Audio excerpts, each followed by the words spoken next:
"We are so proud of you, Belforce," the woman said. And the man added that His Majesty called him the brilliant magician of the century. The guy thanked them and said that it was all thanks to them, and asked if Leah had come.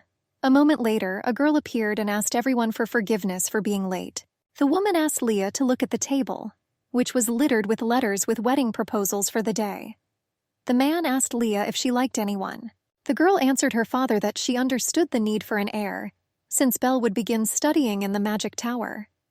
She promised to try to choose someone as soon as possible. Her father said that she did not have to get married and give birth to an heir.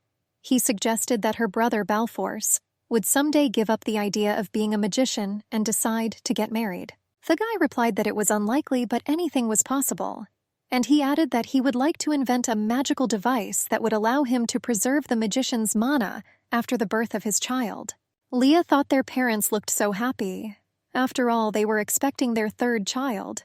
She herself was not against starting a family. However, late in the evening, something terrible happened. Their parents' carriage flew off a cliff and they were killed. Leah thought she felt this would happen. At the funeral, Leah and Belle heard people talking about them. Apparently they had an accident. Their son is a magician, which means they have no heirs. What will happen to them? Yes, and besides, the family may lose its place in the Council of 12. Apparently, the title of Marquis will be transferred to someone else. Belle was very angry with these gossipers, but Leah stopped him and calmed him down, adding that he would only give them a reason for new gossip. The guy told his sister that he would become the head of the family, but she reminded him how proud his parents were of his magical potential. "I will become the head of the family," Leah said decisively. At a council with the emperor, they discussed that a woman being a marquis was unforgivable and they should force her to give up the title of marquis, and her future husband should receive the title, not her. The Archduke of the Empire said that the Council of 12 was composed of the highest-ranking nobles. The rest of the nations will begin to mock the empire because of the female marquis. Leah said she would prove it.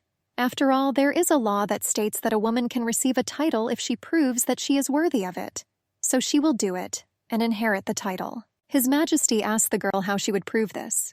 Leah replied that she would prove it with her sword. After all, she learned to fence from her father, a knight. Archduke Jean Roland joked about this, that the lady considered the sword an ordinary decoration. Leah replied that with the help of this decoration, she could easily bring him to his knees. "Milady, your spirit alone is already much stronger than that of the Archduke," the Prince of the Empire, Cain Roland, said with a smile to Leah. He asked the Emperor, "Isn't this interesting? Will the lady be able to bring the Archduke to his knees with her decoration? If she defeats the Archduke, then everyone in the Empire will understand that she is worthy of the title." Jean was outraged. He believed that this was not the place for a female marquis, and Cain asked his brother if he was not capable of defeating a woman. The Archduke agreed, but on condition. If he loses, he will accept that Lady Deville deserves the title. But if he wins, then she must marry the man the council chooses. He recalled that magicians lose their abilities and become ordinary people after the birth of a child. And if Lady Deville loses, Balforce will become the new marquis, and then they will lose the talent of the entire nation. Jean asked the Emperor if the council did not want to preserve such a valuable human resource. His Majesty praised the Archduke for such a wonderful idea. Prince Cain said that Duke Farrell was absent today, and asked if the matter should be discussed with him. The Emperor asked the prince if there were really things in this empire that were beyond his competence, and he asked Lady Deville if she agreed with the conditions. Leah thanked His Majesty and said that she accepted these conditions no matter what. After all, she must protect what is left of her family. Leah grabbed her sword with a green stone in the hilt and they sparred. Jean was surprised by her fighting skills and called her more experienced than most noble children. However, the Archduke was stronger, and with one sharp movement he cut her sword in half. He added that now it is truly her decoration. The Emperor asked to leave the battle and said that, according to the agreement, Lady Deville could not claim the title of Marquis. But Leah interrupted His Majesty and said that the battle was not over yet. The girl took her sword in her hand and the stone on the hilt began to shine. The Archduke shouted indignantly that she was using her aura, and Leah stood in a pose and demanded to continue their battle. The Raylan Empire is a place where magical power has been passed down from generation to generation. For a long time, magic was the basis of the power of this empire, and the more magicians there were in the empire, the stronger it became. However, they had one drawback. If a child is born to a magician, his magical powers disappear. And the Empire, suffering from a lack of magicians, found new hope. Swordsmen who are able to handle the sacred energy of light, masters of aura. Lorelia, the beautiful secular treasure of the Empire, has been found. Prince Cain happily asked his father if this would put an end to all troubles. The Emperor replied that this was a wonderful event. The fourth Aura Master had been revealed. He ordered the battle to stop and everyone around to show decent respect to Lady Deville. The moment Lorelia von Deville's aura manifested itself, her title began to have a different meaning. The inauguration ceremony of the Marquise de Ville was the most grandiose of all the previous ones. 3 years later, Leah, as a battalion commander, separated the fighting fighters. She asked them if she would really have to meet with their commander again and report everything. One guy happily asked if they would really meet. Leah replied that he doesn't practice discipline at all, so today she will punish them personally. Prince Kian asked the Duke why he didn't try harder when the Marquise came to see him. After all, if he had done everything right, the club members would not have suffered. The Duke did not understand which club the prince was talking about. Then the guy explained that this is a fan club, which is for the love of the Duke and the Marquise. That's why its fighters behaved so strangely. Upon learning of this, the Duke was indignant and said that he would report this club as an illegal meeting founded because of dirty thoughts. But the prince convinced him that this was for the best. After all, they made so many efforts so that he could meet the Marquise, but nothing worked out. And thanks to these fans, he can find his love. From the magical communication device lying on the table, they heard Lorelia's voice speaking about Sir Edgar. Leah said she was very disappointed in him, that he has gone somewhere and is absolutely indifferent to the problems of his knights, and it seems to her that he doesn't listen to anyone at all. Prince Cain abruptly turned off the device. The Duke thought for a moment and asked the prince if the Lorelian commander really found him such a terrible person. Cain replied that perhaps she hated him even more before. The prince wanted to advise something, but the Duke said that he remembered that he and the Marquise must continue the lines of inheritance of their families, but he'll figure it out on his own. Through a magical listening device, they heard that the Marchioness told her deputy that she was leaving everything to him and was going to an important meeting. Prince Cain asked the Duke if he wanted to know who she would meet. Duke Edgar thanked the prince for his concern and asked him to leave this idea. The Duke left, telling the prince that he did not love Lorelia enough to do such a thing. But Cain didn't believe it, because everything was written on the Duke's face. Leah apologized for being late and asked her brother if he had been waiting for her for long. Balfours replied that he had just arrived, and he had time for them to talk longer. The girl was worried that she would not be able to meet him. She asked if he had everything with him. Belle replied that he had taken everything and could take his time to get to the magic tower. My sister asked if he was exploring parallel worlds. Balfours replied that their existence had recently been confirmed, and a genius like him could not stand aside from breakthrough research. Leah told her brother that he was such a great guy, and if his parents were with them, they would be very proud of him. The guy changed the topic and said that he had heard about the fights of her knights. Belle asked his sister why Sir Edgar was not doing anything. Leah didn't want to tell her brother how the Duke was behaving. He does everything to see her, but does not even smile at her. As a farewell, the brother gave Leah a box and said that it was not an ordinary one. Balfour said that the magic tower is located far from the capital, and to get there, you need to go through many posts. So the letters will reach there for a whole month, and this box can help them.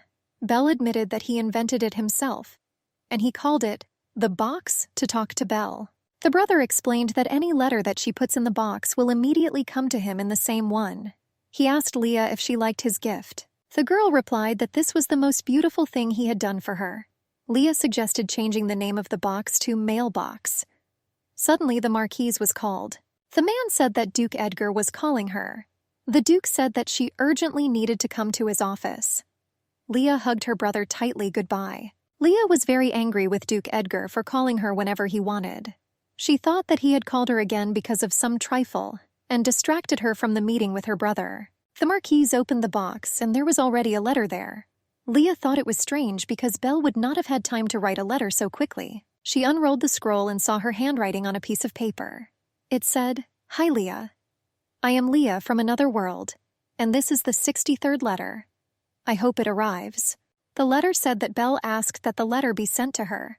Her signature was shocking. Duchess Lorelia von Ferril, just like Duke von Ferril. When Leah entered the Duke's office, the knights had created a romantic atmosphere. The room was decorated with rose petals and candles.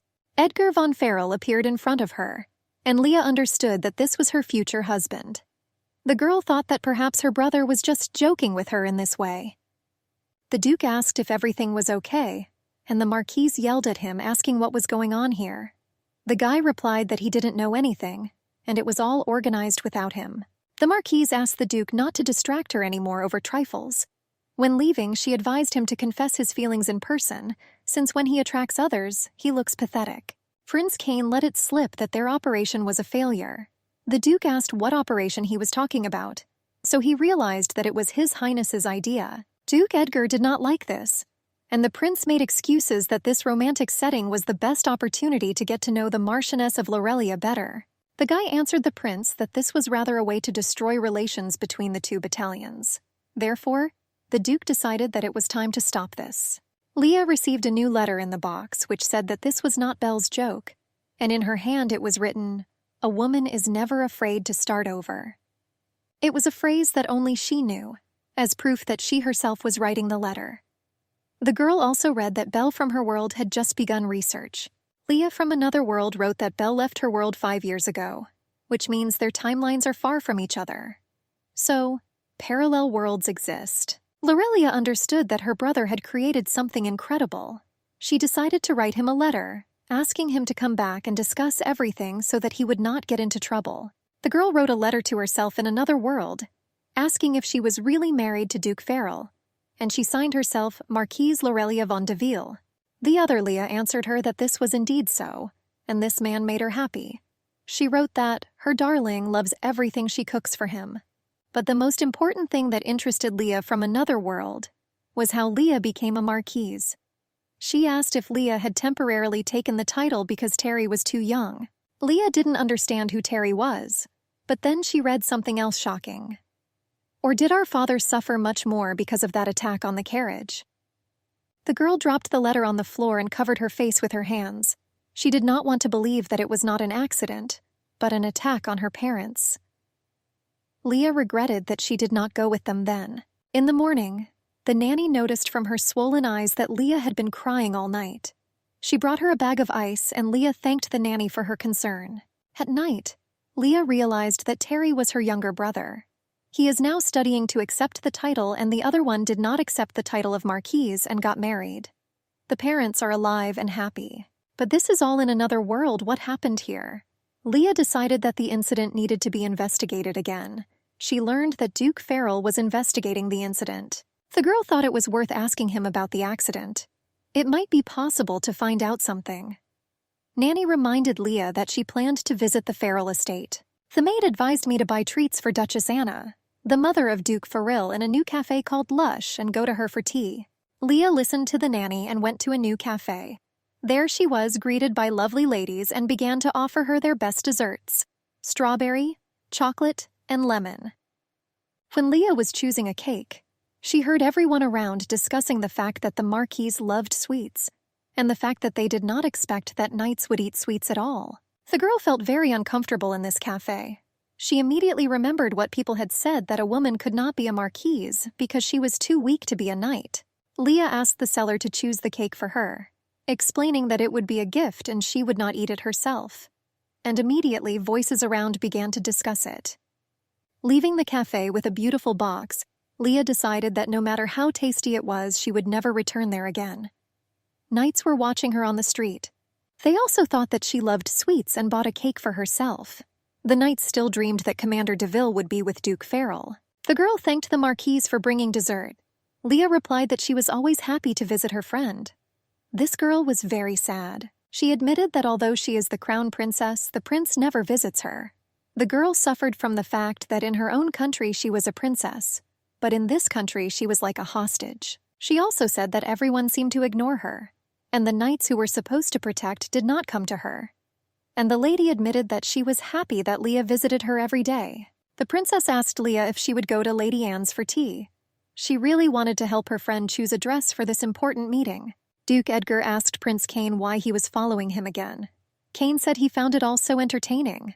Edgar was indignant, as he was going to apologize. He asked the prince if it was not his fault. The prince replied that thanks to him he would be able to see the marquise again. It was not under such circumstances that the duke would have wanted to meet her. Edgar walked through the garden and thought that the marquise was most likely in her office, and he needed to go there. He noticed a girl walking in the garden. She was wearing a fluffy blue dress and hat, and the duke decided that she was the crown princess. The duke came closer to her and asked her how Princess Michelle was doing. He also added if she knew how he could find the commander of Lorelia. When the girl turned to face him, he recognized her as Leah. He didn't expect to see her in a dress. The girl became embarrassed and began to make excuses that she wore the dress she borrowed from the princess because she was invited to a tea party with his mother. Duke Edgar asked Leah if she had been crying and gently touched her face with his hand. The marquise was outraged that he touched her face without permission. To this, the duke replied that this dress suits her very well. At that moment, the archduke approached them and said that he agreed with the duke and that such an outfit suited the marquise very well. Then he brazenly touched her hair and asked what reason she had for dressing up, and even during work hours, which she values so much. The duke did not like this kind of communication. The marquise replied that this was her personal matter and did not concern him. She added that she was not currently on duty and asked that they no longer show excessive attention and curiosity towards her. Prince Cain suddenly appeared and made a claim against Archduke Jean for harassing his people. Then, the prince invited Duke Edgar to accompany the marquise. The guy refused, but the prince said that this was an order, and they had to go in the same carriage to the same place, the duke's home, since the tea party would take place at the duchess's. As the marchioness and the duke headed towards the carriage, the archduke asked the prince why he called the duke Eddie, and reminded him that he should consider his age and dignity. Prince Cain told him that Ginny was just jealous, and he reminded me that he was holding himself back only because of the memory of the past. Therefore, the prince asked Jean not to cross the line. It was very crowded in the carriage, as if they had been deliberately put in the smallest carriage so that the duke and marquise would be as close to each other as possible. Leah decided to just endure the trip. But Duke Edgar decided to apologize to her for everything that happened in the past. The guy said that he really wants her to know one thing. He respects her. At this moment, Leah says to another Leah, "My dear is so attentive. He always makes me feel good and always worries that I won't be at least a little offended." Then the Duke added that he admired her, and Leah remembered how 3 years ago he introduced her to the knights as a new commander. Back then, everyone didn't believe in her, but she fought and proved that she was worthy of her title and the rank of battalion commander. Leah remembered Duke Edgar's smile. She then thought that he was laughing at her too. Therefore, she decided not to really trust his confessions. But he smiled at her again, and Leah took advantage of the moment to ask about the case of the death of her parents. The girl did not know whether the Duke would agree to help her. But to her surprise, he replied that he himself would like her to someday find out all the details of this accident. The Duke took Leah's hand and smiled again. She didn't understand why his expression seemed so familiar to her. By the end of the journey, Leah had already forgotten how uncomfortable she was in the carriage. When they arrived at the Duchess's palace, she informed them that the tea party had unfortunately been cancelled, and she was sending them a message. The Marquise replied that everything was fine. Leah then thanked Duke Edgar for seeing her off, and the guy replied that he was very sorry that she came here in vain.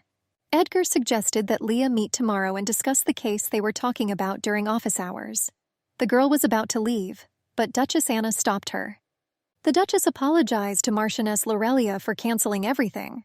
To make amends, she offered her second son as an escort. Duchess Anne called Lloyd and asked him to greet her guest.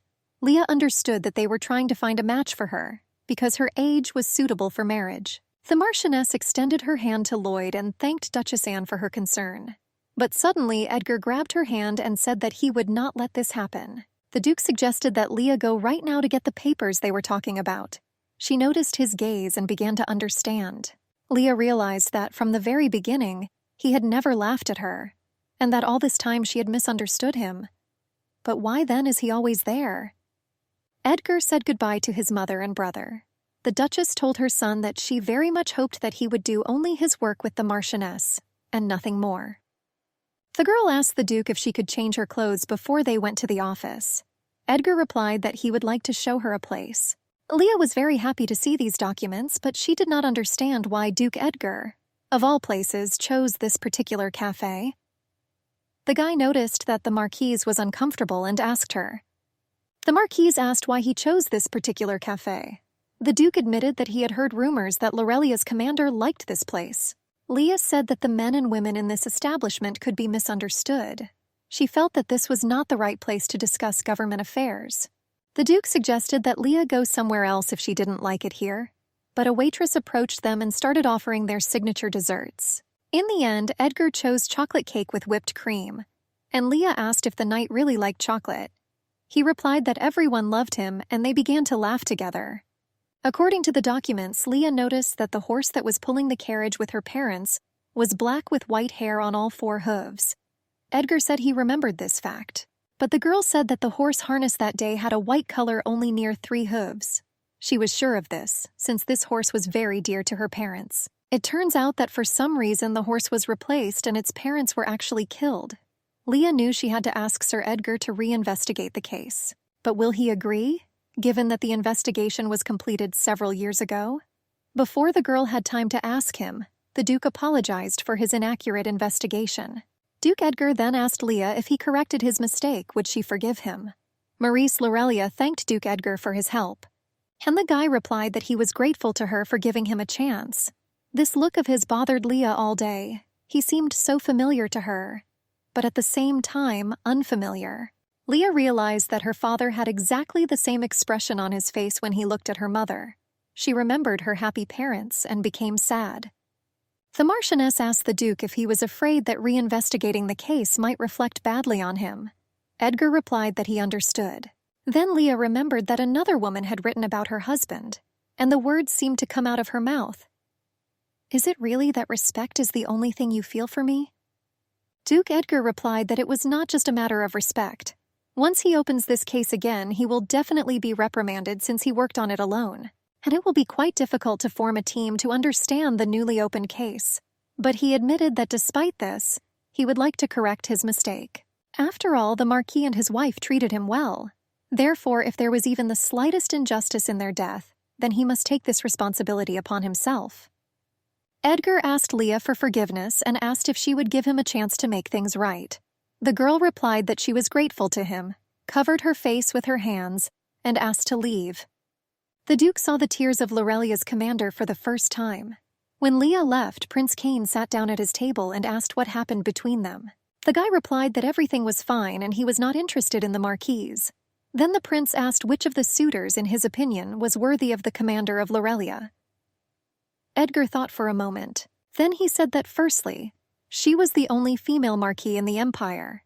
In addition, she is the commander of the 2nd Battalion of Knights and the 4th owner of the Aura. This means that a person who could be next to her must be as magnificent and ideal as she is. And once this person enters her family, he may be of a lower status. He would not be able to inherit the title of his own family, so it would be better if he were the 2nd son in the family rather than the 1st. And also, in order to understand the Marquise, he must wield a sword. The Duke also added that he must understand what it is like to be a commander of knights. Cain interrupted and asked if he would really be okay with her marrying someone else. Eddie told Cain that he would be fine. But the prince knew that this was not so and asked if he cared what people would say. The guy said that she hates him. Cain was glad that this was the only reason why Edgar did not want to woo the Marquis. The prince said that he knows how to fix everything. Lorelia practiced with a sword in the yard and thought about the accident. Who could have done this to her parents, where the other horse came from, who drove the carriage, and what to say to Belle? A maid ran up to her and apologized profusely for distracting her from her training. But the nanny said that Duke Farrell gave her the gift and left. In front of her was a black box decorated with a bow. Leah didn't understand what Duke Edgar was up to. She was afraid that there might be something dangerous inside. Come to think of it, he had been acting suspicious all day. This unexpected apology and the chocolate cake he ordered just for her. But Leah remembered that his words sounded so sincere. Therefore, she decided not to think anything stupid and opened the box. When she opened it, she was very surprised. The gift box contained a bouquet of flowers. Leah immediately remembered the box and took out a letter from there. In it, Another Leah wrote that today her beloved gave her a whole carriage of flowers. When another Leah asked her husband why she needed so much, he replied that he had bought all the flowers that meant love in the language of flowers. Therefore, there should be many of them, like his love for her. The girl wrote that now they have changed all the flowers in the garden. Leah called the nanny and asked if she knew what this bouquet meant in the language of flowers. The nanny said that these were inadia, expensive flowers that bloom only in the red desert, and a bouquet of them says, "I want to console you." Leah smiled and asked for tea. The Duke and Vice Captain finished double-checking all the documents. Edgar told Deacon that he could go home. The guy asked the Duke why he worked so much. After all, love is important, but at this rate you can simply kill yourself with work. The Duke said that he is not doing this for love. The Deacon told Edgar not to give up right after he sent the bouquet. The guy asked why he sent the flowers in such a gloomy box. Edgar replied that this was due to the Marquise's tastes, and he was told that she liked the color black. The Deacon said that he would not trust these people so much. The Vice Captain asked the Duke why he didn't just tell the Marchioness how he felt. Edgar answered if he knew any other women in the Empire like her, such women who independently manage their family. Captain Lorelia is working hard on this, but no one recognized her efforts. Her burden is heavier than any of them. So the Duke decided he couldn't ask her to give up everything to become a duchess. After all, she is already too busy. There was a knock on the door and Commander Lorelia looked in. She asked Sir Edgar if he was busy. The girl said that she would like to look at the materials on the horse. Leah noticed that Edgar did not look well, and told him that she could go herself if he was tired. But the Duke stood up. His legs got tangled and he fell straight onto Leah. Leah asked the Duke if everything was okay. The Duke replied that everything was fine and he was ready to go for the results. The Vice Captain watched them and thought about when they managed to get so close. They approached a man who led them to the grave. He told how he was thinking about whether to bury the horse, but since the owner loved her so much, they decided to do everything in the best possible way. The Duke thoughtfully offered to look at the horse instead if Leah didn't want to. She said it's okay. The man shouted that this could not be. In the grave, instead of a horse, lay the remains of an incomprehensible creature. Leah said it was a chimera. Because of her brother's studies, she had seen these before. Leah began to cry and said that this meant that they were really killed. Edgar handed her his handkerchief. He asked Leah to trust him and promised to become her sword. A girl with red hair asked a guy named Nex how soon they would leave this outback. The guy asked what she didn't like this time. Nax told Idas not to worry. The guy added that she can say what she needs and he will do everything, even if you need to kill someone. Idas asked how long they still needed to wait for this old man. Nex lay down on her lap and told her they could leave if she didn't want to wait. But the chimera is already ready. The guy said that they could destroy them right now. The girl was delighted and said that the fun would begin soon, holding the bird in her hands. Idas informed Nax that the remains of the chimera had already been discovered. The guy said it was great, otherwise he was already bored. The girl stood up and said that the couple would destroy them. At a meeting with the Emperor, the reopening of the case of the death of the parents of the commander of Lorelia was discussed. All those discussing were against a reinvestigation. One representative told the Emperor that they could not waste a human resource simply because of someone else's worries. And this seems too much like a personal request. Another participant said that the Emperor's approval of this request would be tantamount to a blatant case of patronizing the commander of the knights. Lorelia objected. No matter whether 3 years or 5 have passed, if there is reason to re-examine the case, they always form a team to reinvestigate. Therefore, the girl asked right now to be considered an ordinary citizen who suffered greatly, and not the commander of the knights. Archduke Jean did not let her finish and said that an ordinary citizen would not be allowed to enter here, and that Leah can only turn because she is the commander of the knights. He added that putting together a team to investigate would take a lot of time and following proper procedures, and there has never been a single case of such a quick reopening of a case. Jean asked Lorelia if she really thought that they would make concessions to her. All the other participants in the meeting began shouting that they should not do this. They asked His Majesty not to allow this, otherwise they would all be reproached for it later. Leah began to quickly think about what to do and how she could take revenge for the death of her parents. But suddenly Duke Edgar spoke. He asked the council if there was anyone among them who had not been helped by the Marquis von Devil and his wife. Everyone bowed their heads and he continued. The Marquis was always the first to go to war when they were attacked. Their house was the first to help with its supplies during crop failure. Many residents of the empire still come to their graves to honor their memory. And regardless of the time of year, there are always fresh flowers there. Therefore, the Duke asked again if they thought that people would be against a re-investigation of the death of the Marquis and his wife. Everyone was silent. Then Duke Edgar added that he, as a person working on this case alone, wanted to investigate it again, even if he was disgraced. The Duke bowed and asked His Majesty's permission. The Emperor asked if he would take responsibility for his words. Edgar responded positively. Then the Emperor stood up and said that he would authorize the formation of a group to reinvestigate, and any obstacle will be perceived as opposition to the Emperor. Leah was happy. She thanked His Majesty, then Duke Edgar. Prince Cain also looked pleased, which could not be said about Archduke Jean. As they walked down the corridor with Prince Cain, he said that he had discussed this matter with his father in advance, but he was so stubborn that he even decided that everything was useless. Archduke Jean caught up with them and asked Lorelia to go with him for a minute. Duke Edgar was against it, so Jean said that he would like to help the investigation team. The Duke asked him what kind of help he offered. Jean replied that he would only speak alone with Commander Lorelia. Leah asked his lordship what he meant by help. Archduke Jean asked the girl to stop being afraid of him since he had come to apologize. Jean admitted that Sir Edgar's words at today's meeting had given him a lot to think about. He said he understood how she suffered all this time. The Archduke came close to Leah and said that it was hard for her after the death of her parents, and he complicated everything even more. Jean admitted that he was sorry. Leah told him that she was fine. Then the Archduke said that he could help their group with the investigation. Since Balforce is currently absent, he said that they need a magician. Archduke Jean reminded Leah that the Ministry of Magic was under his jurisdiction. They will need someone very competent, so he will send an archmage to help them. The guy asked Lorelia if she would accept his proposal. The girl responded positively and thanked the Archduke for his help. As he left, the Archduke turned and told Leah that the previous Marquis, her father, was a very important person for him too. Leah didn't know if he was telling the truth. Prince Cain ran up to Captain Lorelia and asked if she was okay. Leah said that he offered to send an archmage to help with the investigation. Cain suggested that he simply wanted to assign his subordinate to them. Leah told the prince what the Archduke had said about her parents. The prince said it was very interesting. Perhaps Archduke Jean received an omen of imminent death.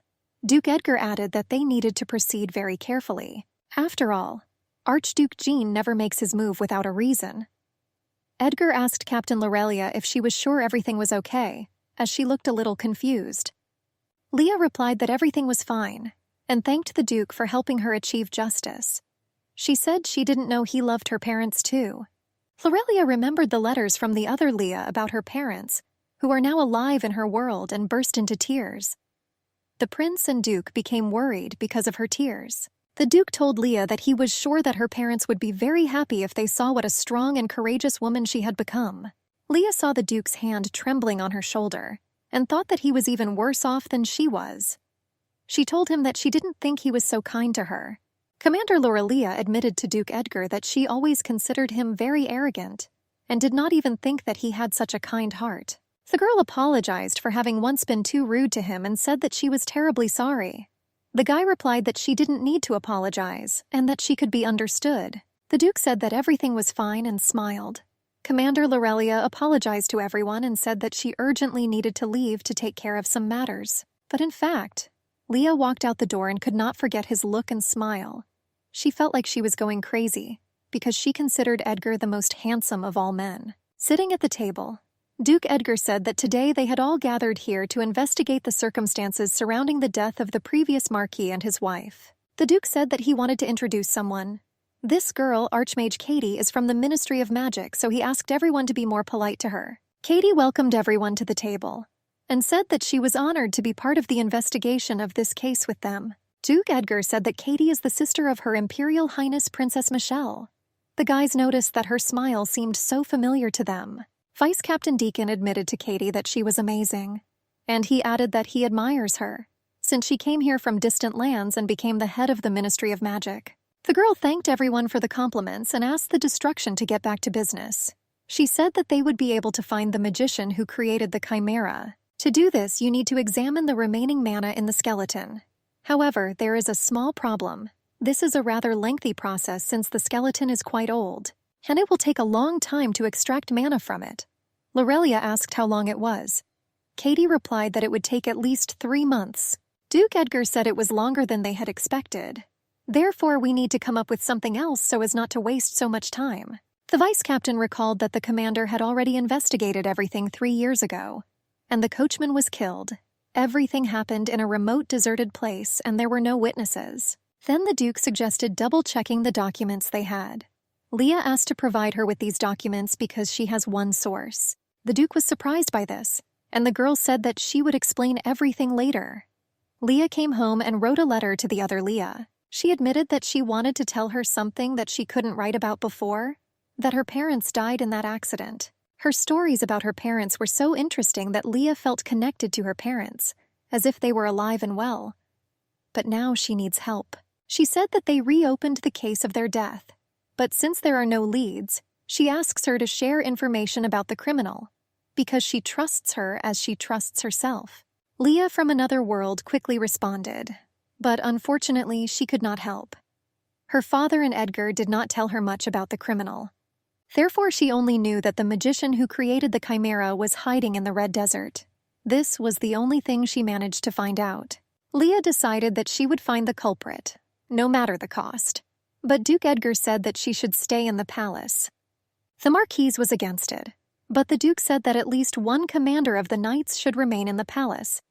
Then Leah invited him to stay. After all, she is the one who should lead the investigation. In addition, he will be able to protect the palace. Edgar did not answer, and Leah said that she was the one who received this information. Therefore, if the information turns out to be false, she will alone be responsible for it. The Duke asked if she knew how dangerous the Red Desert was. Edgar accidentally mentioned that the Red Desert is dangerous for women. The Marquise was upset and reminded him how many times she had heard such things.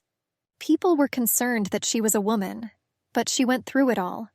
Leah admitted that she thought that he was the only one who saw her as a knight. Lorelia said that if this was the order of the commander of the 1st Battalion, then she would unquestioningly carry it out.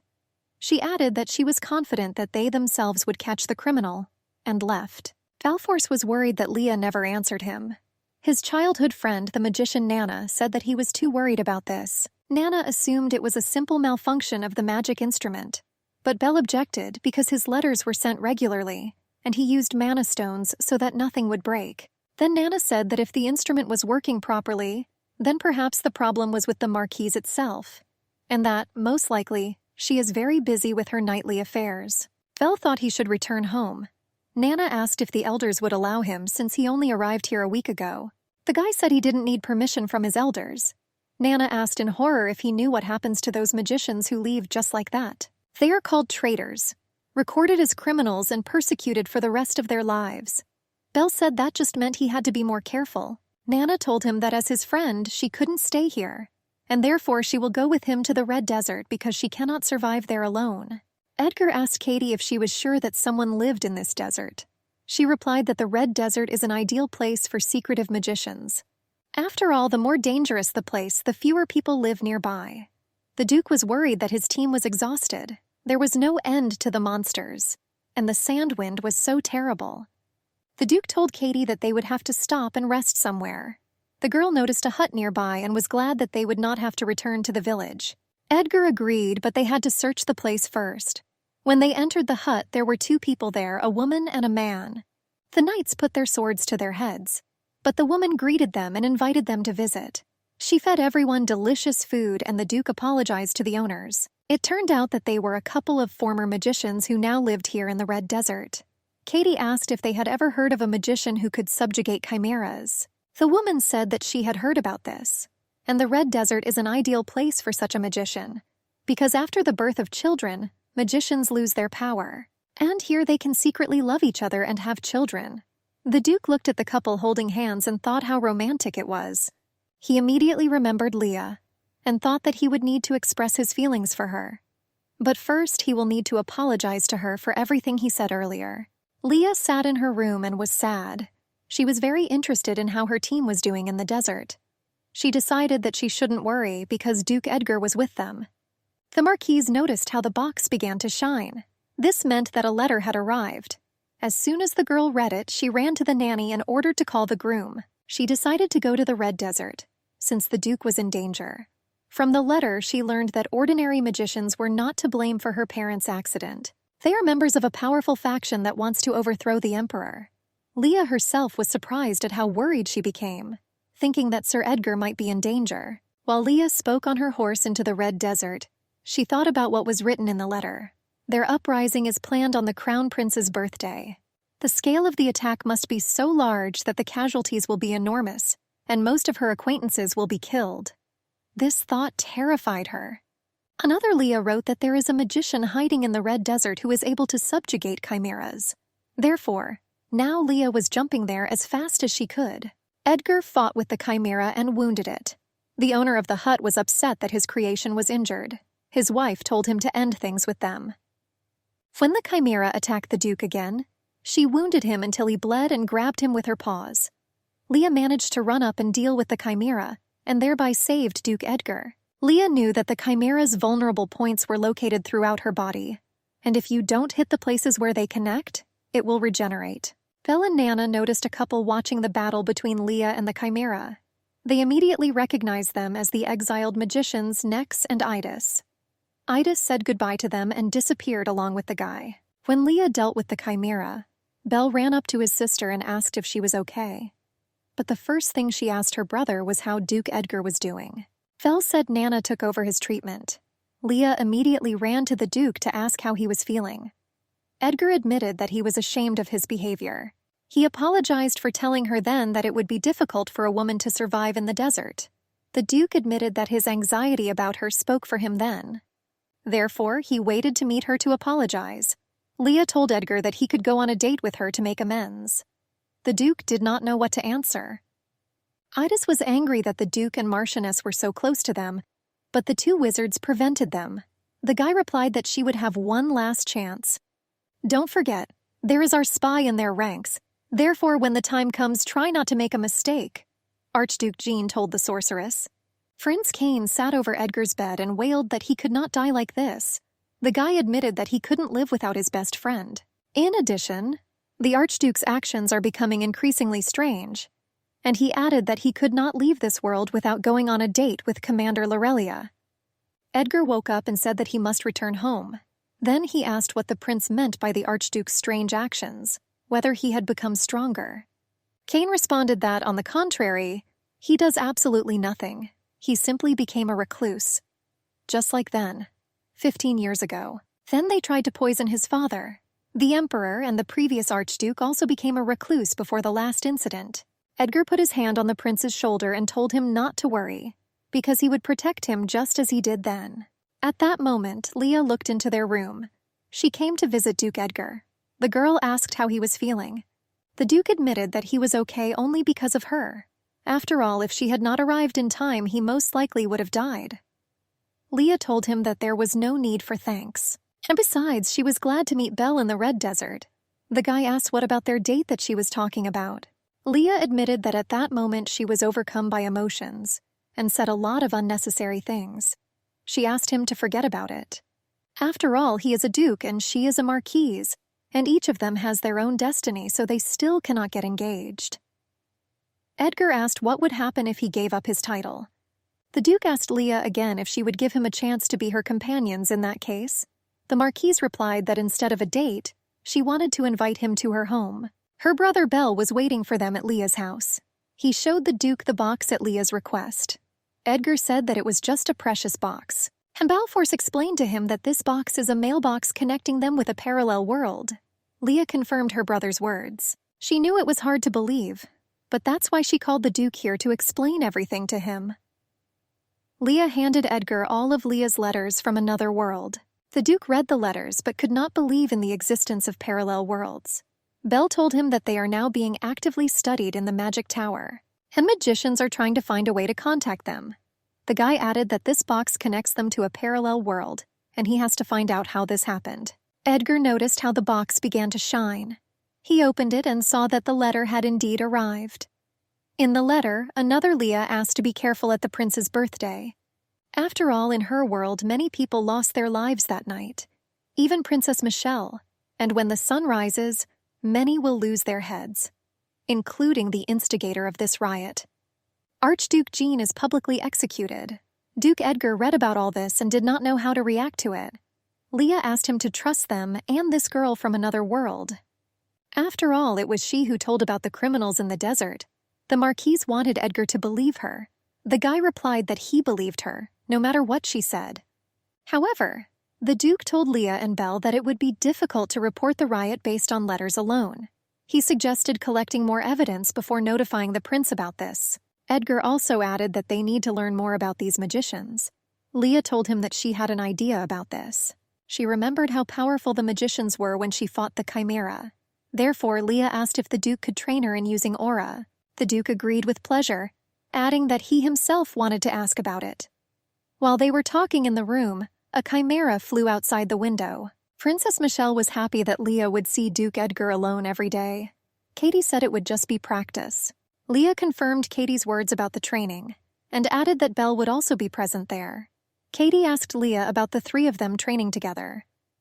Michelle again started talking about the opportunity for Leah to get closer to the Duke. After all, she will be in physical contact with her, and this will be a chance to find out how her heart will feel. If it begins to pound very, very strongly at the touch of his hand, then she will immediately understand that this is love. Edgar held Leah's sword hand while standing behind her, and said that if she could strengthen the aura around her sword, she would be able to control it freely. Leah almost fainted from his touch, and Edgar caught her. At that moment, they noticed a magician riding a large chimera. The magician asked them where Belforce was. The guy admitted that according to the information he has, Belforce should be here. Nex pointed his three-headed chimera at them and ordered it to trample them. Edgar shouted to Leah that even cutting the joints had no effect. They noticed that this chimera's regeneration was much better than before. The Marquise shouted to him that she thought it was necessary to strike one fatal blow. During the battle with the chimera, Leah noticed the nanny running out of the house. She screamed for the nanny to go to Belforce, but the nanny told her that she was here because Belle was missing. Nana sent a message about this. Nax said it looked like the woman had decided to do things her way. Leah asked what that meant. The Marquise was distracted and the chimera attacked her. Duke Edgar got angry and cut off a limb of the chimera. Nax was upset that the Duke attacked his creation again and said that he would not forgive him for this. As they fought each other, Leah thought that if things continued like this, it would be a battle of attrition. But when the caller is distracted, opportunities arise. Now the magician is focused on Sir Edgar, and if she can strengthen the aura around the ball, then she can use it more freely. All that was needed was one fatal blow, and she delivered it. Nax could not believe that the Marquise had killed his best and most powerful creation. Leah grabbed him by the throat and asked where her brother was. He said he didn't know, and he added that it was her brother who forced him to do all this. And the attack on her parents too. But Leah said she knew he was lying, and it was he who killed her parents. Nex swore that he was only following instructions, and that the orderer was Belforce. Suddenly, from afar, someone directed their magic at Nex and he disappeared. Edgar told Leah that the first thing to do was to examine her wound, and then everything else. Standing in the hall among the mirrors, Archduke Jean said that he would like to start with good news. They finally managed to capture Belforce von Devil. He told everyone present in the mirrors that this happened thanks to Master Katie. When the meeting ended, Nax and Idis walked out of the mirror towards the Archduke. Jean asked the magicians how long they would disappoint him. Nax replied that they were too strong, so much so that even if you attack together, you won't win. Idis asked Nex if he had really forgotten about what happened 15 years ago. She said that he must believe in the free world that the Archduke would create. Then they will be free from magic and will be able to leave this unfortunate red desert, and not hide from everyone in the Empire. Archduke Jean asked if they would fail him this time. Katie replied how they could show their strength if they kept making mistakes. Jean asked Master Katie to tell them their next plan of action. The magician said that in 3 days she plans to set a trap for the Marquise. She will say that she has found clues indicating that Balforce is in the Red Desert, and will only send the Marquise there. and there they will have to deal with it. Ergetsarseg liked her plan and told Nexonitis that this was their last chance and his last warning, and he would not forgive any more mistakes. Katie informed Leah that Belforce's trace had been found. Leah asked if everything was okay with her brother. The magician replied that she was not exactly sure, so she needed to check something. The girl added that the last time his magical signature was seen was in the Red Desert. Lorelia immediately jumped up from the table and announced that she would go there. Edgar insisted that he should go with her, but Leah said that she could handle it herself, and the magician Katie insisted that the Duke stay here to protect the palace. Leah asked Sir Edgar not to worry, because Nana and his 2 deputies would be with her. The Duke gave in and said that he would inform His Highness about this situation. Magician Katie entered her laboratory and walked to the mirror. She told the silhouette in the mirror that the trap was set as planned. In a week, Commander Lorelia will leave for the desert. Katie said that Nana could go with Leah, but she would use magic to give herself an advantage. Commander Lorelia emerged from the mirror and told Mage Katie that they had realized that she was a spy for the Archduke. Duke Edgar, Prince Cain, and Nana entered the room. Nana said that the operation went perfectly and her magic worked perfectly, and the intuitions of the Marquise and Duke Edgar were correct. Duke Edgar told Katie that she was in a safe magical trap, and they need to come to an agreement because her life and the life of her sister, Princess Michelle, are at stake. Leah pointed a sword at the girl and asked where her brother was. A couple of days before, they told Prince Cain everything. They realized that it was Katie who reported everything to the Archduke. When the magician Katie left her laboratory, the room was checked for traces of her magic, and a barely noticeable mark remained on the mirror. That's how they realized that it was shadow magic. Therefore, Leah once again asked Katie where Balforce was and directed a stream of her magic at her. Katie returned it with magic directed at the mirror, and Belle fell out of the mirror onto the floor. Nana rushed to his side to take care of her friend, and Leah told Katie everything they know about the night her sister, Princess Michelle, might die, and about the magic box, too. Prince Cain told Katie that since she already knows about the uprising, she should choose the right side. Leah asked the girl why she did this. Katie said it was all because of the title. Whatever she does to prove her skills, it doesn't make any sense. Even the fact that she became a master. Even though she is an archmage, she is still called a princess, and Michelle is the crown princess, but her husband never visits her. In person, everyone admires them and treats them like princesses of another country, but everyone knows the truth that they are just hostages. The girl said that the Archduke promised that they would be treated with all the respect they deserve. The Duke was surprised by what she checked for him. Edgar asked if she really thought the Archduke would keep his promise. After all, his father organized an uprising 15 years ago, but Jean was able to get out. The Duke added that if Jean really wanted to take care of them, he would not have allowed Princess Michelle to die. Katie didn't want to believe it. Prince Cain approached her and said that he was very sorry. He apologized for not paying attention to their problems with Princess Michelle. The prince promised to help them if she helped prevent a riot. He asked again if Katie would help them, but she was silent and tears were streaming down her cheeks. Edgar told Leah that he was glad that her brother was okay, and they were able to save her precious tears. He then added that he really wished they had found Balforce sooner. Leah replied that he could make amends by becoming her partner at the holiday. Edgar was happy because he wanted this, and the guy hugged Leah, pressing her tightly to him. Magician Katie told Princess Michelle that she should be careful and be sure to take with her the butterfly pin she gave her. Katie cast a protective spell on the pin. Princess Michelle was worried whether her sister had the equipment to protect herself. The girl replied that she would now leave for a while and then return closer to the beginning of the celebration of His Highness's birthday. Michelle asked her sister to be careful. Michelle began to cry and said that she would not survive if something happened to her sister. Prince Cain reassured her and handed her a handkerchief. He said that Katie was just going to the magic tower with Nana, and from what he saw, her sister's skills like Nana's were quite good. Therefore, the prince once again asked Michelle to stop crying and not worry, because she looks much more beautiful when she smiles. The girl melted at these words. Leah and Edgar met for a walk around the city. They visited various interesting places and cafes and had a fun time. Then, the Duke said that he had prepared something for her. They entered the studio and were greeted by the owner. She said that Lorelia's dress was already ready. It was made by special order of the Duke. It turned out that the Duke gave orders to sew a dress that does not hinder movement, and even provided an approximate design. The Duke whispered to her that it was for battle. He also instructed to use only high-quality materials. The owner of the studio suggested that Leah try it on right now. Leah looked beautiful in this fluffy blue dress. The owner told her that the dress was sewn so that the bottom edge could be torn off. The heels on the shoes were made wider, specifically to make them more stable.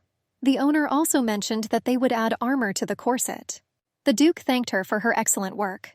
Edgar kissed Leah's hand and said that she would shine brighter and more beautiful than anyone on this day. The Marquise looked at the Duke with a smile. The next day, Leah was late for the Duke's training because she caught the knights following her.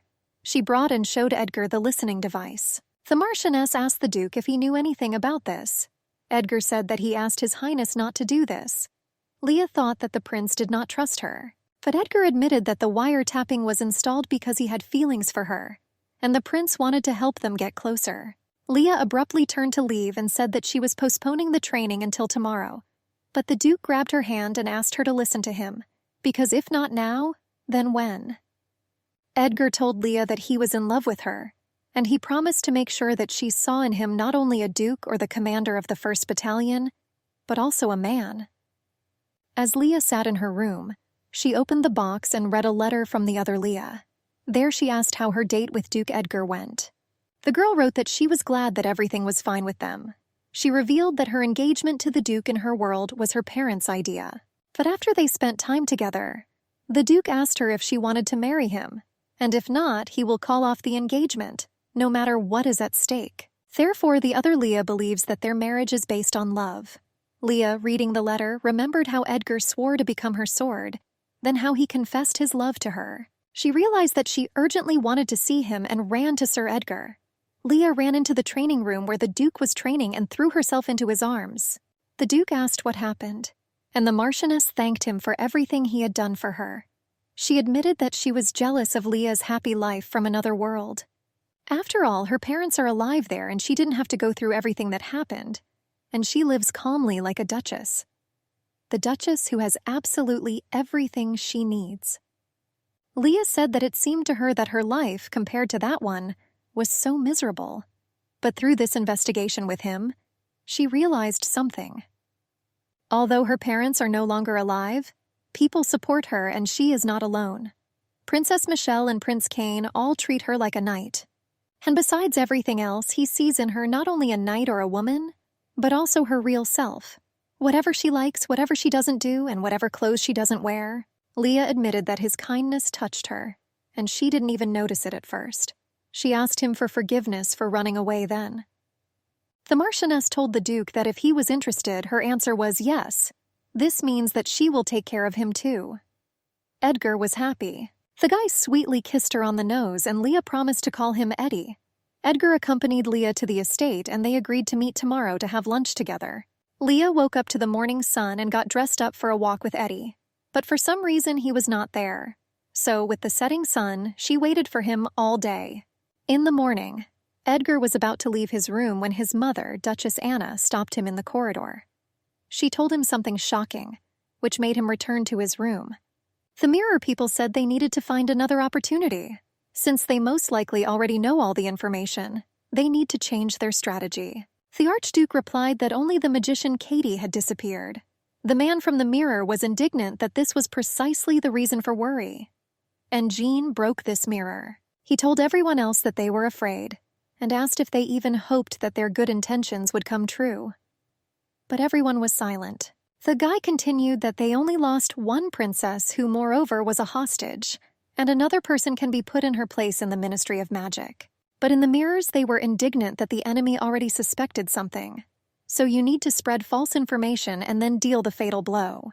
The Archduke reminded them that he had an ace up his sleeve that could easily break them. Therefore, he ordered everyone to do what they were assigned to do. When only Idis and Nex were left with him, Jean asked what they knew about Katie's whereabouts. Idis assumed that she was a magic tower. When leaving, the Archduke said that he would cut off their heads if everything went wrong. Idis slapped Nex in the face, adding that he should try harder, because she didn't need such a weak lover. Lorelia came to Edgar's office herself, but he didn't talk to her, he just muttered that he was busy. She said she received a letter saying the dress was ready. Leah slammed the office door and ran away, and Eddie clutched his papers in anger and resentment. He really wanted to be with Leah, but he remembered his mother's words. The Duchess informed him that their families could not unite, due to the fact that his father was the criminal in the case of the Marquise de Ville's parents' accident. Eddie asked what this all meant. Duchess Anna told her son that she herself did not know about this for a long time. Most likely, the father entered into an alliance with the Archduke. This happened 3 years ago. When Jean learned that the Marquise de Ville had entered into an alliance with Prince Cain, he organized a conspiracy. Edgar hated his father for this, because he knew and didn't tell him everything. He renounced his title of Duke after the funeral of the Marquise, but should have confessed and asked to repent. And now Eddie remembered Leah's words that she would take care of him, that his kindness touched her. And what is she telling him now? How could you, Sir Edgar? Lorelia came to the studio to buy a dress. The hostess was glad to see her and advertised all the popular dresses to her. She added that the Duke's suit would also be excellent. When the hostess went to another client, the Marquise noticed a familiar girl wearing a dress. It was Ignis, the strongest mage from the Red Desert. The girl said that she just came in to choose a dress. As if on purpose, Ignis mentioned in the conversation that she killed the Marquise's parents. Leah took out the sword, but thought better of it in time and hid it back. After all, there were a lot of people around, and this was not the most suitable place for a showdown. Lorelia said goodbye and wanted to leave, but Ignis asked if she really thought that the Crown Prince could protect her until the very end, and she added that since he could not protect her parents, he could not protect her either. Leah asked the owner of the studio to leave them alone with this girl. Edith began to say something to Leah about her parents and the Crown Prince, but Leah put her sword to her throat and said that she could put her on trial for insulting the imperial family. Commander Lorelia reminded that she was a knight of the imperial family, and it was her duty to protect the honor of the emperor and the Crown Prince. Leah put the sword away and said that she forgives her. After all, she is just a pawn in this game. Edith was outraged by this phrase, and Leah said that she had made inquiries about her. She is the only surviving daughter of a family of traitors. Aegis Portia is a traitor whose life was protected by a tower of magic, the same tower where she ran away because of love. An ill-fated magician who chose love. That's what they say about her. The girl replied that Leah thought she was special, but in fact he is just the Crown Prince's little dog, and because she has this stupid aura, everyone treats her like she's done something big. Ignis screamed at Leah not to deceive herself. After all, in essence, she is no one, and she couldn't even protect her parents. Suddenly, Duke Edgar appeared and ordered not to speak like that to the Marchioness. He added that the Marquise de Ville was not one of those women about whom one could speak so lightly. Leah was glad to see him and asked how he ended up here. The Duke replied that he wanted to take a quick look at her, but they would discuss it later, and now he asked Leah to prepare his sword. When they fought Ignis, she felt that she was losing her power and resented Nax. The girl said goodbye to Leah and said that they would see each other again. After she disappeared, they went outside. Eddie hugged Leah and asked her forgiveness for not going with her to the studio right away. Still, he couldn't let her go. Ignis was very angry at Nex because things weren't working out for them. The guy suggested that she stop everything and live as before, but the girl replied that they took everything from her and she was not going to give up. She took off her glove and Nex realized what his lover was up to. The girl took his hand and said that she would rather give up on him than on her revenge. Now her mana was not depleted by his hand. This meant that she no longer loved him. Nex remembered his childhood, how the guys laughed at him. They took his little creature, a chimera, to mock him. But someone's magic saved his baby from death, and he noticed her, Ignis, the one who was left alone because her entire family was executed. Ignis was protected by the tower, so she was the only one who survived. While saving the bird, the girl wounded the hand of the guy who took the chimera. He shouted that her father had poisoned the Archduke and the Crown Prince, and he added that she was lucky that she and her family were not punished. The guys left, scared of her. The girl gave Nex the bird and told him to take care and protect it if it was so dear to him. Ignis added that it is better to kill first than to let your loved ones die. Nex cried and begged Ignis not to leave him, saying that he would do everything and fix everything. But she replied that there was simply no more room for him in her heart, and it was filled with revenge. Prince Cain was horrified to see the list of the Archduke's allies. There were many more of them than he thought, and he was even surprised to see familiar names there. He asked Duke Edgar what was wrong with the army. The Duke replied that they could only call on small detachments so as not to arouse the Archduke's suspicion. Therefore, part of the detachment will secretly enter the banquet and will be at the forefront of the battle. The prince reminded that it would be necessary to attack only at the very end. Only when their enemies put knives to their throats will it be possible to prove everything. He added that this uprising must definitely take place. Balforce asked His Highness why Archduke Jean had teamed up with Ignace, if her father Viscount Portia had sent his father, the previous Archduke, away. The prince replied that it was because they had a common enemy. The royal family has destroyed the entire Portia family, and the Archduke is hungry for power. Cain told an incident that no one knew about. 15 years ago, on his birthday, the previous Archduke himself prepared the poison that killed him. Jean's father gave Viscount Portia a bottle of poison and told him to add 2 drops to the crown prince. Then he would die at night, and no one would suspect anything. The Viscount said that the emperor was kind to him and would not guess anything. The ones who found out about their plan were little Leah and Eddie. They were playing in the room and heard a conversation. The men tied up the children in the room. They discussed poisoning the prince and erasing the children's memories using magic. And locking them in the room, they went to the holiday. Viscount Portia greeted the emperor and presented the prince with a gift in the form of a bottle of drink from the east. Cain dreamed about this drink, but he wanted to share it with Jean. The man told the prince that it was impolite to share his gift, because the guest might think that he did not like it. Then Cain raised the glass of drink to his lips. At that moment, Edgar ran into the hall and shouted that the drink had been sent and the prince would die tonight. The Archduke realized that this was the end for him and his family.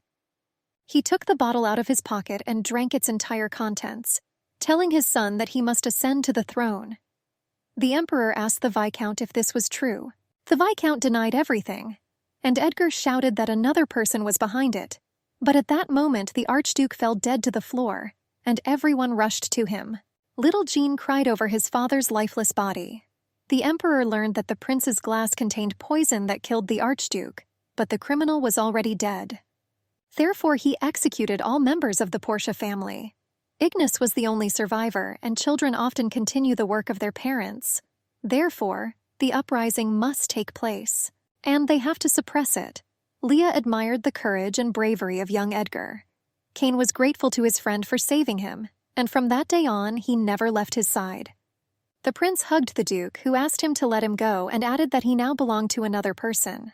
Balforce asked if the Duke had found a mate. The guy said that whoever she was very lucky to meet such a wonderful person like him, and she must be a good person too. Then Bell asked if he knew this girl. When they told him it was Leah, his face immediately changed. He was upset and couldn't believe it. Prince Cain asked him why he was not happy for his sister, because he himself had just said that the Duke was the most wonderful person in the world. Bell replied that it was for someone else. He asked his sister and the Duke what would happen to their titles. If they trained, someone would have to give up the title, and their family had gone through so much to keep it. Balforce was worried that he was only a magician who could not have an heir, and if Leah refuses the title, then their family will disappear. Sir Edgar said that he would refuse. The Duke repeated once again that if he renounced the title, nothing of the sort would happen. Cain asked his friend not to make such hasty promises, but Duke Edgar insisted on his decision. Leah said that they would discuss this later because there is also his mother, Duchess Anna. The servant brought them a letter. The letter stated that Duchess Anne was inviting commanders Edgar and Laurelia to her residence. Everyone was surprised by this message. At dinner, Duchess Anne asked the Marchioness and her son if they were dating. No one answered, but she already knew the answer. Then she asked if they had thought about getting married. They were silent again. Then she asked what they planned to do with their titles. Edgar responded emphatically that he plans to relinquish his title, since Commander Laurelia is the sole heir. His brother Lloyd is worthy to become Duke, so their line will continue. Leah told the Duchess that nothing had been decided yet and needed to be discussed. But the Duchess asked Edgar again if he was sure. She agreed with her son's decision, which greatly surprised everyone. He asked why she didn't talk him out of it. Duchess Anne replied that there was no point in this, and if they came to such a decision, then it was well thought out. In addition, she added that she really likes Leah. She took Leah by the hand and said that when she was born, She and her mother thought that an angel had come to them from heaven. The Duchess admitted that she was jealous of her friend, and Anna told her mother that she wanted Leah to become part of her family. But Mom always refused to let her daughter find love on her own. Leah began to cry at these words, and the Duchess put a bracelet on her hand which had been passed down to her from her mother-in-law and asked if Leah would accept it as her daughter-in-law. The girl thanked the Duchess for everything and they hugged. After the Marquise went home, Eddie asked his mother why she was so kind to Leah. Edgar asked what her intentions were. Mom was offended by him because everything she told Leah was true, but she was worried about his father's mistake, which became the mistake of their family. And now she decided to cherish this girl as much as their sins were great, to meet the Marquise and Marquise again, ask them for forgiveness, because she tried for their daughter. Edgar, I swear on the honor of our family that I will do everything to ensure that Leah is always happy. Can you do the same, Eddie? Mom asked. The guy replied that he would do everything to make her happy. At this moment, Nick stopped Leah's carriage. She got out of the carriage and he approached her, clenching his hands into fists. The guy fell to his knees and asked for mercy. He said that Ignis left him because he wanted to stop her and stop taking revenge. Nick said that Ignis is all he needs and he knows how to get her back. He asked Leah to help him because only if he kills her will his beloved return to him. He said that she should understand her, because Ignis lost her parents at such a young age. Leah got angry and hurt his face because he mentioned her parents. She said that she would like to cut his throat with a dagger, but then everything would not go according to plan. The Marquise left him lying on the ground and went home. When she told Eddie everything, he was worried about letting her go alone. Leah replied that everything was fine and asked how long ago he began to have feelings for her. The guy replied that from the very day she became the commander of the Knights, then he couldn't take his eyes off her all day, and then he couldn't look her in the eyes and avoided her. Eddie asked Leah how he fell in love with her in another world if she didn't become a knight there. Leah also became interested in this, and she wrote another letter to Leah about her engagement and asked about it. Leah from another world replied that she was very happy for them, and she revealed that her Eddie fell in love with her when she ran to save Prince Cain during his birthday party. This happened when Viscount Portia and the former Archduke tried to send the baby crown prince. As soon as Eddie broke down the door, Leah ran and knocked the glass out of the prince's hands. Leah from another world wrote that her beloved admitted that it was then that he fell in love with her, and since that time he has cherished these feelings. Lorelia read the letter and realized that she had again revealed someone's secret, because this had not happened to her. And then, 15 years ago, she didn't even run after Edgar.